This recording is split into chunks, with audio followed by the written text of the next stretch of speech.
Ki. So continuing with the discussion on Srimad Bhagavatam, first canto, chapter 7, the son of Drona Punished, text 49 onwards. Sutuvacha dharmyam nyayam karunam nirvyalikam samam mahat raja dharma sato ragya pratinandad vacho dvija. Sud Goswami said, O Brahmins, King Yudhishthir fully supported the statements of the queen, which were in accordance with the principles of religion and were justified, glorious, full of mercy and equity, and without duplicity. So King Yudhishthir fully supported the statements of Maharani Draupadi that we should not, that Arjun should not kill what is his name, Ashwatthama, and they should let him go. And being a Brahman, son of Dronacharya, who's your teacher, who taught you everything, and Draupadi didn't want Ashwatthama's mother to lament as the same way that Draupadi is lamenting.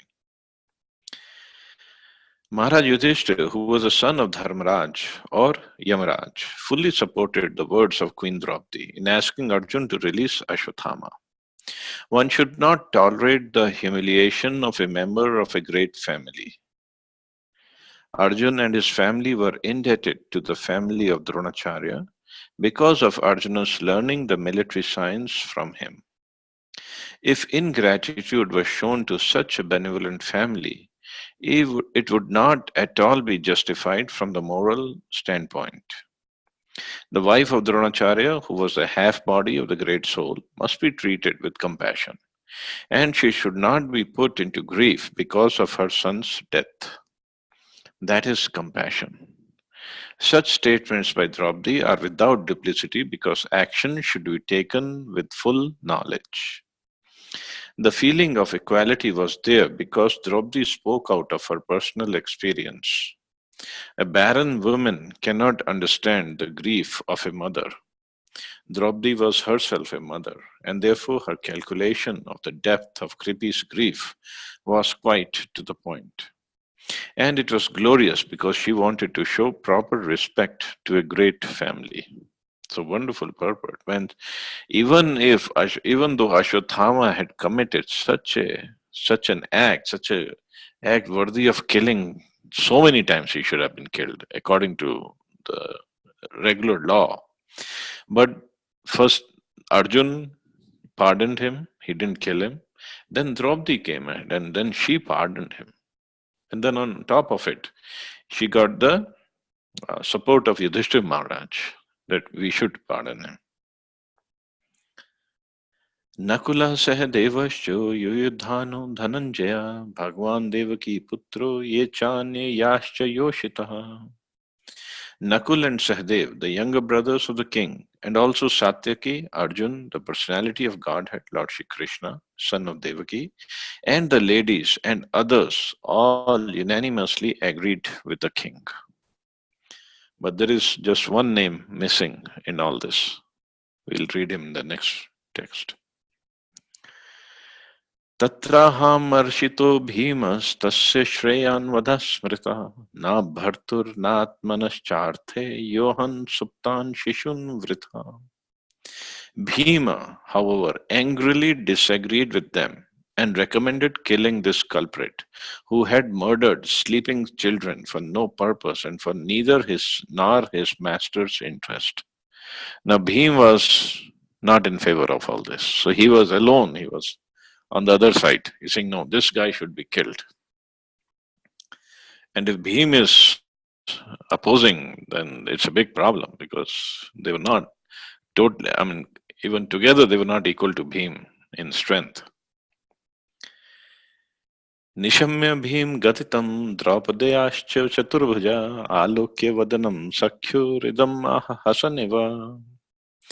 Chaturbhuj, the four-armed one, or the personality of Godhead, after hearing the words of Bhima, Draupadi, and others, saw the face of his dear friend Arjun, and he began to speak as if smiling. Now here, Krishna is called Chaturbhuj, four-armed one. But Krishna has two arms. Why he is called Chaturbhuj, Sut Goswami? But actually, what had happened, he had to develop two extra arms to stop Bhim from charging towards Ashwatthama. He had to stop Bhim from killing Ashwatthama right there. So he had to develop two extra arms. And again, although lots of discussion is going on and Bhima is angry, but still, look at Arjuna, look at Krishna. He began to speak as if smiling. So he is not at all in tension. Purport: Lord Krishna had two arms, and why he is designated as four-armed is explained by Sridhar Swami. Both Bhima and Draupadi held opposite views about killing Ashwatthama.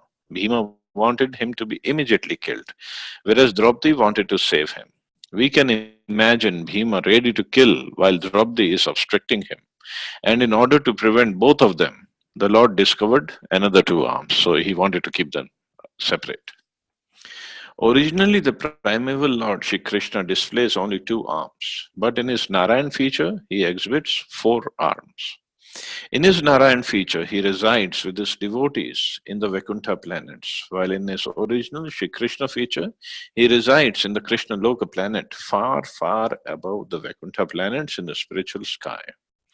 Therefore, if Shri Krishna is called Chaturbhuja, there is no contradiction, because all these Chaturbhujas are forms come from Krishna only. If need be, he can display hundreds of arms as he exhibited in his Vishwarupa shown to Arjuna. Therefore, one who can display hundreds and thousands of arms can also manifest four whenever needed. So Krishna can do that. Like in the form of Chaitanya Mahaprabhu, many times he showed six-handed form and eight-handed form also, depending upon the need, depending upon the devotee he was dealing with. But he did show that. When Arjun was perplexed about what to do with Ashwatthama, Lord Shri Krishna, as a very dear friend of Arjun, voluntarily took up the matter just to make a solution. And he was smiling also. Like, he was smiling because it was no big deal for him.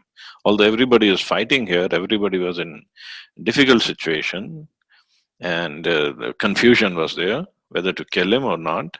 But Krishna was smiling. Shri Bhagwan Uvacha Brahmbandhurna Hantavya Atatai Vadarhana Maya Vo Bhayam Agnatam Paripaya Nushasanam Kuru Prati Shrutam Satyam Yattat Santveta Priyam Priyam Cha Bhima Senasya Panchajalya Mahyameva Cha. The personality of Godhead Shri Krishna said, a friend of a Brahman is not to be killed. But if he is an aggressor, he must be killed.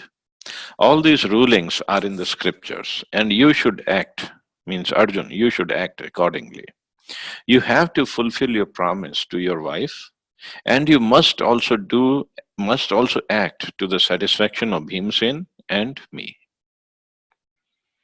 So look at again, like Arjun asked Krishna in Bhagavad Gita also, Krishna, give me unequivocal instructions, whether you want me to do karma or cultivate buddhi. So here also Krishna is telling him different, contradictory instructions, so-called. He's saying you have to fulfill your promise to your wife, Draupadi, that you will kill this man, and also must act to satisfy Bhim and me. Krishna is saying don't kill him, Bhima is saying kill him. And Arjun has to satisfy all of them, Draupadi, Bhim, and Krishna. So that is the test of a disciple. Now what to do? Arjun was perplexed because Ashwatthama was to be killed as well as spared, according to different scriptures cited by different persons. As a Brahmbandhu, or a worthless son of a Brahman, Ashwatthama was not to be killed. But he was at the same time an aggressor also. And according to the rulings of Manu, an aggressor, even though he be a Brahman, what to speak of an unworthy son of a Brahman, is to be killed. Dronacharya was certainly a Brahman in the true sense of the term, but because he stood in the battlefield, he was killed. But although Ashwatthama was an aggressor, he stood without any fighting weapons. The ruling is that when an aggressor, when he is without weapon or chariot, cannot be killed. All these were certainly perplexities Besides that, Arjun had to keep the promise he had made before Draupadi just to pacify her. And also he had to satisfy both Bhima and Krishna, who advised killing him. This dilemma was present before Arjun, and the solution was avoided by Krishna. Sutuvacha Arjuna Sahasagyaya Harer Hardamathasina Manim Jahar Murdhanyam Dvijasya Sahamurdajam. Sud Goswami said, just then Arjun could understand the motive of the Lord by his equivocal orders. And thus with his sword he severed both hair and jewel from the head of Ashwatthama. So cutting of the hair from the head is as good as killing that person. And then Arjun also removed the jewel from the head. The jewel was at the forehead of Ashwatthama, where he was born with it. So Arjun removed that. So that was also big insult for Ashwatthama. It's as good as killing. Contradictory orders of different persons are impossible to carry out. Therefore, a compromise was selected by Arjun by his sharp intelligence, and he separated the jewel from the head of Ashwatthama. This was as good as cutting off his head, and yet his life was saved for all practical purposes. Here, Ashwatthama is indicated as twice born. Certainly, he was twice born. Twice born means he was a Brahman. But he fell down from his position, and therefore he was properly punished. So this is what Arjun did, and the instruction of Krishna. So this satisfied everybody. He satisfied Draupadi, Krishna, Bhimsen, everybody. Vimuchya rashna abadham balahatyahat prabham tejasa manina hinam shibirani yapayat. He, Ashwatthama, had already lost his bodily luster due to infanticide, and now, moreover, having lost the jewel from his head, he lost even more strength. Thus he was unbound and driven out of the camp. Thus being insulted, the humiliated Ashwatthama was simultaneously killed and not killed by the intelligence of Lord Krishna and Arjuna. So he was humiliated and he was driven out of the camp. Vapnam dravinadanam sthana niryapanam tatha eshihi brahma banduna vadho nanyo asti dahika. Cutting the hair from his head, depriving him of his wealth, and driving him from his residence are the prescribed punishments for the relative of a Brahman. There is no injunction for killing the body.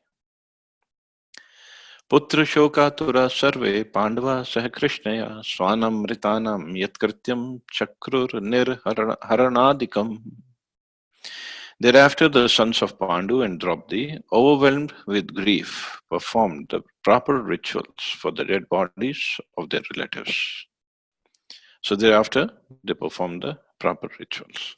So they have finishes the 7th chapter of Srimad Bhagavatam, 1st canto. So we'll start the 8th chapter today, and this 8th chapter is a wonderful chapter. And in fact, it's so wonderful that Prabhupada gave lectures on the verses of this chapter, and then the disciples published that as a book, separate book. And this is 8th chapter is Prayers by Queen Kuntī and Parīkṣit saved. Wonderful prayers by Queen Kuntī.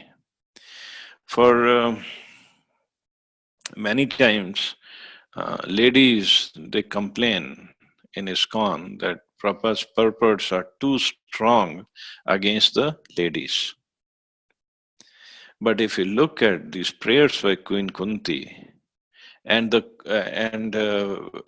3rd canto, when Kapil Dev and Devahuti conversation, the questions asked by Mother Devahuti, and at later on when gopis talk to Krishna in 10th canto, and here also when Krishna is leaving for Dwarka, so the ladies of Hastinapur and the ladies of Dwarka, how they talk to him, how they address him, it's amazing. It's not just the scriptures are against women. It's not that. There's nothing against. It just everybody is treated according to their physio-psychological nature. That's all. So ladies are to be respected. They are to be supposed to be secured, taken care of, looked after, and that all the scriptures say that. Um, and if you look at the prayers by Queen Kunti, it's amazing prayers, amazing prayers. Even Sud Goswami, he spent so much time in talking about these prayers. So many verses he said. And so many acharyas, they have read the prayers by Queen Kunti and they really appreciated how deep realizations Mother Kunti had. Text 1. Sutuvacha atate samparetanam swanam udakam ichchatam datum sakrishna gangayam puruskritya yayo striyaha. Sud Goswami said, thereafter the Pandavas, desiring to deliver water to the dead relatives who had desired it, went to the Ganges with Draupadi. The ladies walked in the front. To date, it's a custom in Hindu society to go to the Ganges or any other sacred river to take bath when death occurs in the family. Each of the family members pours out a potful of Ganges water for the departed soul and walks in a procession with the ladies in the front. The Pandavas also followed the rules more than 5,000 years ago. Lord Krishna, being a cousin of the Pandavas, was also amongst the family members. So all the relatives who had died in the war, especially these 5 brothers, 5 sons of Pandavas, the 5 sons of Draupadi who had died, so they had to be done the Shraddha ceremony, or Tarpan ceremony, Pitri Tarpan ceremony. So this is how they did it. Te niniyodakam sarve vilapya cha bhrisham punah apluta hari padabja rajaput sarinjale. Having lamented over them and sufficiently offered Ganges water, they bathed in the Ganges, whose water is sanctified due to being mixed with the dust of the lotus feet of the Lord. So that's why the Ganges water is very pure, because it's mixed with the dust of the lotus feet of the Lord. So how Ganges come to earth, we all know when Vaman Dev was just getting 3 steps of land from Bali Maharaj. So in second step, when he extended his foot pierced the covering of the Brahmand. And the water from this Karan ocean, it fell down in this Brahmand. And because Vamandev's foot was sticking out, so water of Karan ocean, it fell down and it washed the lotus feet of Vamandev. So it is said it's mixed with the dust of the lotus feet of the Lord.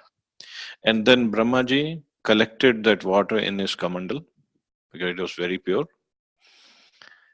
And it is Charnamrit, so he sprinkled some on his head. And then the Ganges was flowing in heavenly planets. But then Bhagirath Maharaj, he went and he asked Ganges to come down to earth because of his ancestors who were to be delivered. So he brought Ganges to earth by his austerities, by his tapasya, by his prayers. Then Ganges came on earth, and then Bhagirath Maharaj asked Shivji to keep the Ganges in his head, because otherwise the Ganges was going to come with so much of force, the earth would have gone to Rasatal. So Shivji kept the Ganges in his matted locks, because he knew it is coming from after washing the lotus feet of the Lord. So he wanted to keep it on his head. So then the Ganges start from there, and different tributaries are there: Alaknanda, Bhagirathi, and one more, Mandakini, I guess. And then it mixes at Rishikesh and then flows down. And Bhagirath Maharaj was taking her to the place where it is now Ganga Sagar, where Ganges meet the ocean. So it went through all these places, went through Mayapur, Navadvip. So at Navadvip, Bhagirath Maharaj was on his chariot in the front and Ganges was following him. And at a place, Bhagirath Maharaj turned around and he saw Ganges was stopped. He went back to Ganges. What happened now? Why did you stop? She said, oh, actually in this place, my Lord Krishna is going to come as Chaitanya Mahaprabhu. and this festival of Gaur Purnima, this time of Gaur Purnima is about to happen. So that is when he's going to appear. So I want to stay here and wait and enjoy that festival. What could Bhagirath Maharaj do? He waited. So Ganges enjoyed that Gaur Purnima festival. And then she kept starting again, flowing. And then after a while, Bhagirath Maharaj turned around because there was no sound coming and the whole Ganges had disappeared. Then he went, now what happened? After so many years of tapasya, finally I got Ganges, now she has disappeared. Now what happened? So what had happened was Ganges went into the ashram of Janu Muni. And then she flooded the whole ashram, and Bhagirath Maharaj was in the front. He didn't see what is happening behind. And Janu Muni, he got so angry, he drank up whole Ganges water. So Bhagirath Maharaj went and he prayed to Janu Muni that I was bringing Ganges, why did you drink her up? And he was like, oh, she filled up my whole ashram, what to do? So Bhagirath Maharaj then prayed to him, pleased him, please let her go, please. We're not far away from the place where my ashes of my forefathers are there. So then Janu Muni, some places it is said Ganges come out of his ear, some places it said she comes out of his knee. And that's why Ganges is called Jahnavi, daughter of Janu Muni. And then she went further and then she purified the ashes of forefathers of Bhagirath Maharaj. And then she meets this ocean. And from ocean, of course, we don't see it. It is said then she goes to lower planets, hellish planets. All the hellish planets she covers because she wants to give purification, give mercy to people who are suffering in the hellish planets also. And this is later on, the story will come in much detail, so we'll read that story in Bhagavatam. So this is how Ganges came to earth, and then she did gave mercy to everybody, and she's still giving mercy to everybody. Why? Because her water is mixed with the dust of the lotus feet of the Lord. That's why she has so much of potency.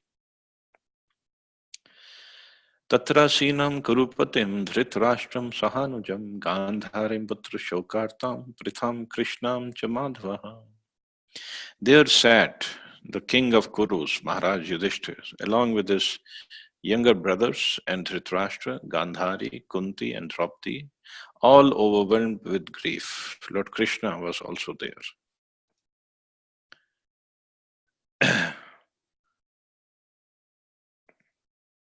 The battle of Kurukshetra was fought between family members, and thus all affected persons were also family members, like Maharaj Yudhishthira and brothers, Kuntī, Draupadi, Subhadra, Dhritarashtra, Gandhari and her daughters-in-law, etc. All the principal dead bodies were in some way or other related with each other, and therefore the family grief was combined. Lord Krishna was also one of them, as a cousin of the Pandavas and nephew of Kuntī, as well as brother of Subhadra, etc. The Lord, therefore, was equally sympathetic toward all of them, and therefore he began to pacify them befittingly.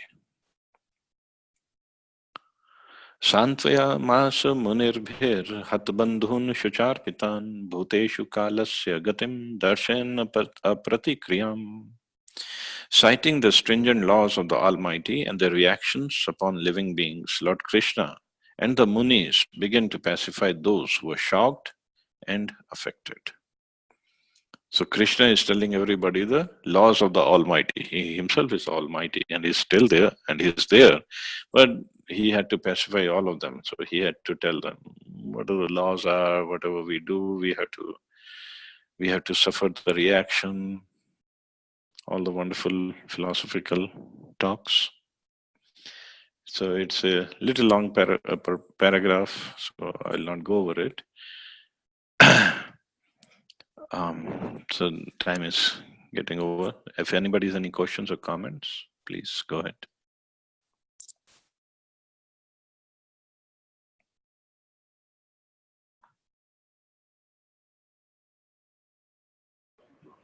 Hare Krishna, Prabhuji. Hare Krishna, Prabhu. Prabhuji, a silly question, not connected with the chapter today, but you want a silly answer, or Good No, I answer. want a genuine answer. For a second. Okay.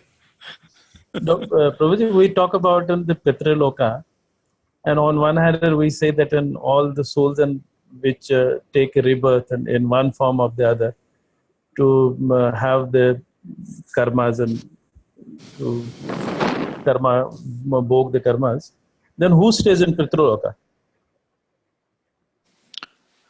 Those who haven't gotten the gross body to come back on earth yet. So Either they become ghosts if they are too sinful, Okay. or they're the pitras, and sometimes the Pitriloka inhabitants are also the forefathers, because Pitriloka is in the heavenly planets. It's not in hellish planet. So forefathers who are, well, it is said in Bhagavad Gita, those who worship Pitris, they go to their loka. So people also worship their forefathers, and they go to those planets where the forefathers are still living. Oh, So that is also there. this So not theory. everybody will get the body to come back to earth.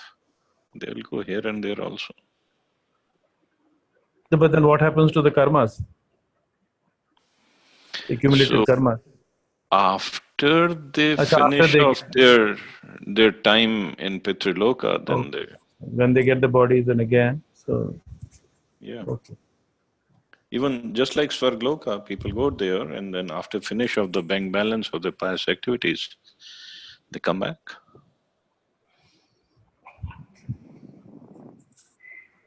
Just like we go for vacation, take TADA, and then when TADA is over, vacation is over, come back to work. Okay. Thank you. Thank you so much. Okay, thank you. Thank you. Okay, Hare Krishna. Everybody have a wonderful day. So see you all tomorrow. Hare Krishna. Prabhuji. Hare Krishna. Hare Krishna, Prabhu. Thank you Krishna. Thank you, Prabhuji. so much.